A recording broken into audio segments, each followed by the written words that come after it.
পরমাণু বিজ্ঞানী ওয়াজেদ মিয়া স্ত্রী শেখ হাসিনাকে এক বিন্দুও সহ্য করতে পারতেন না। এজন্য প্রায়ই তিনি হাসিনাকে মারধর করে বাপের বাড়ি পাঠিয়ে দিতেন, কারণ হাসিনার চারিত্রিক দিক দিয়ে মোটেই ভালো ছিলেন না।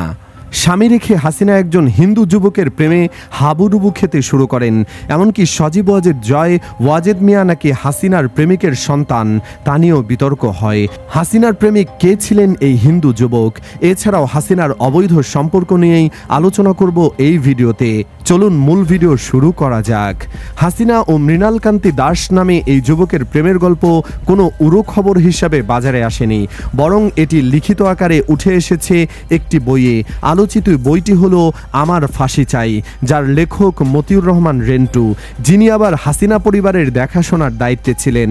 তিনি তার এই গ্রন্থে শেখ হাসিনার অত্যন্ত ব্যক্তিগত ও দাম্পত্য জীবনের নানা অজানা অধ্যায় তুলে ধরেছেন।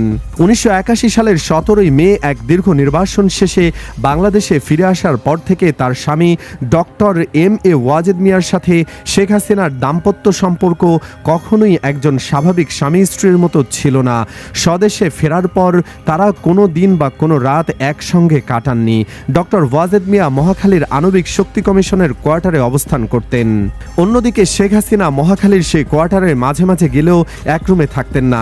ফলে তাদের দুজনের মধ্যে দিনে বা রাতে কোনো সময় দেখা সাক্ষাৎ তো দূরের কথা, সাধারণ সৌজন্যমূলক মুখোমুখি হওয়ারও সুযোগ ছিল না। আমার ফাঁসি চাই বইয়ে মতিউর রহমান রেন্টু লিখেছেন, ডক্টর ওয়াজেদ মিয়া যখন কোয়ার্টারে অবস্থান করতেন তখন শেখ হাসিনা ধানমন্ডি 32 নম্বরে শেখ মুজিবের বাড়িতে স্থায়ীভাবে থাকা শুরু করেন। তিনি প্রতিদিন এক অদ্ভুত নিয়ম মেনে চলতেন। তিনি প্রায় দিনই সন্ধ্যার ঠিক 1 ঘন্টা আগে অত্যন্ত নিয়মমাফিক গোসল করে পাউডার ও পারফিউম মেখে বেশ পরিপাটি হতেন। লম্বা চুলে বেনি বেঁধে চকচকে নতুন শাড়ি ও ব্লাউজ পরে পুরোপুরি সেজেগুজে তিনি কাউকে সঙ্গে না নিয়ে বাইরে যেতেন। কেবল থাকতেন জিপ গাড়ির চালক জালাল। জিপ গাড়িতে চড়ে তিনি কোনো এক অজ্ঞাত গন্তব্যের উদ্দেশ্যে বেরিয়ে যেতেন এবং প্রায় ঘন্টা দুয়েক পর আবার 32 নম্বর বাড়িতে ফিরে আসতেন।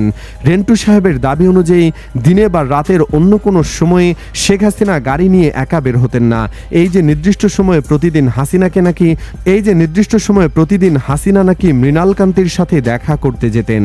1987 সালে মুন্সিগঞ্জের হরগঙ্গা কলেজের ছাত্র সংসদের তৎকালীন ভিপি এক উদীয়মান তরুণ যুবক মৃণালকান্তি দাসের সাথে শেখ হাসিনার প্রথম পরিচয় ঘটে।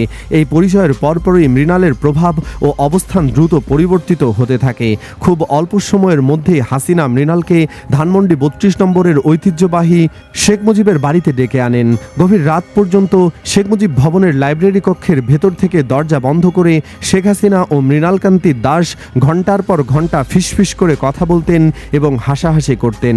সময়ের সাথে সাথে শেখ হাসিনার কাছে মৃণালের গ্রহণযোগ্যতা ও আস্থা এতটাই বৃদ্ধি পায় যে আওয়ামী লীগের শীর্ষ পর্যায়ের অনেক প্রবীণ নেতার ঈর্ষা ও অসন্তোষের কারণ হয়ে দাঁড়ায়।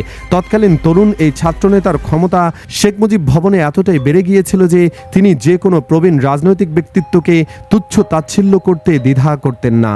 মৃণালের এই অসাধারণ রাজনৈতিক ও ব্যক্তিগত ক্ষমতার একটি জ্বলন্ত উদাহরণ দিতে গিয়ে লেখক একটি নির্দিষ্ট ঘটনার উল্লেখ করেছেন।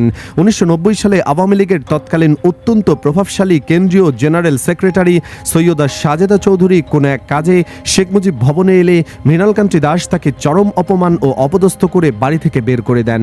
এছাড়া ধানমন্ডি 32 নম্বরের বাড়িতে মৃণালের বন্ধুদের নিয়ে তাস খেলার একটি স্মৃতিও বইটিতে তুলে ধরা হয়েছে। সেখানে দেখা যায় বিকেল 3:30 নাগাদ শেখ হাসিনার একমাত্র আপন মামা আকরাম হোসেন এসে কুৎসিত ভঙ্গিতে মৃণালকে ইঙ্গিত করে বলেন যে শেখ হাসিনা তার জন্য না খেয়ে অপেক্ষা করছেন। বন্ধুদের সামনে নিজের প্রভাব ও গুরুত্ব প্রদর্শন করার জন্য মৃণাল অহংকার করে জবাব দেন যে শেখ হাসিনাকে কিছুক্ষণ না খেয়ে বসে থাকতে দেওয়া হোক। এতে বোঝা যায় শেখ হাসিনার উপর মৃণালের মানসিক ও ব্যক্তিগত প্রভাব কতটুকু বিস্তৃত ছিল। পরবর্তীতে কোনো এক কারণে মৃণাল শেখ হাসিনার উপরে রাগ করে ধানমন্ডি 32 নম্বর ছেড়ে চলে গেলে শেখ হাসিনা নিজে গিয়ে তার রাগ ভাঙিয়ে তাকে ফিরে নিয়ে আসেন। 1991 সালের জাতীয় নির্বাচনে আওয়ামী লীগ অপ্রত্যাশিতভাবে হেরে যাওয়ার পর দলের অভ্যন্তরীণ অসন্তোষের জেরে মৃণাল শেখ হাসিনাকে চিরতরে ছেড়ে চলে যান। লেখক দাবি করেছেন শেখ হাসিনা নিজে 3 বার মৃণালকে ফিরিয়ে আনতে গিয়েছিলেন, কিন্তু মৃণাল আর ফেরত আসেননি। বরং পরবর্তীতে তিনি পরিচিত মহলে শেখ হাসিনার সাথে তার অত্যন্ত গভীর ও দৈহিক সম্পর্কের কথা প্রকাশ্যে প্রচার করতে শুরু করেন। বাংলাদেশের রাজনৈতিক ইতিহাসের অন্যতম গুরুত্বপূর্ণ চরিত্র doctor M A Wazed Miah Sheikh হাসিনার স্বামী হওয়া সত্ত্বেও স্ত্রীর কাছ থেকে কখনো যোগ্য সম্মান পাননি বলে লেখক আক্ষেপ প্রকাশ করেছেন। ডক্টর ওয়াজেদ মিয়া কেবল আন্তর্জাতিকভাবে খ্যাতিসম্পন্ন একজন পরমাণু বিজ্ঞানী ছিলেন না, তিনি ছিলেন দেশের স্বাধীনতা সংগ্রাম ও পরবর্তী নানা রাজনৈতিক চড়াই উতরাইয়ের প্রত্যক্ষদর্শী সাক্ষী। তা সত্ত্বেও ব্যক্তিগত জীবনে শেখ হাসিনার কাছ থেকে তিনি পাননি ন্যূনতম মূল্য বা ভালোবাসা, যার নেপথ্যে এই মৃণালকান্তি দাসের সাথে অবৈধ সম্পর্কের উপস্থিতি দায়ী ছিল বলে লেখক মনে করেন। সুপ্রিয় দর্শক, শেখ হাসিনাকে আসলে মৃণালকান্তি দাসের সাথে প্রেম করতেন? কমেন্ট বক্সে জানিয়ে দিন আপনার মতামত। ভিডিওটি ভালো লাগলে লাইক দিন এবং চ্যানেলটিকে সাবস্ক্রাইব করে পাশেই থাকুন। ধন্যবাদ।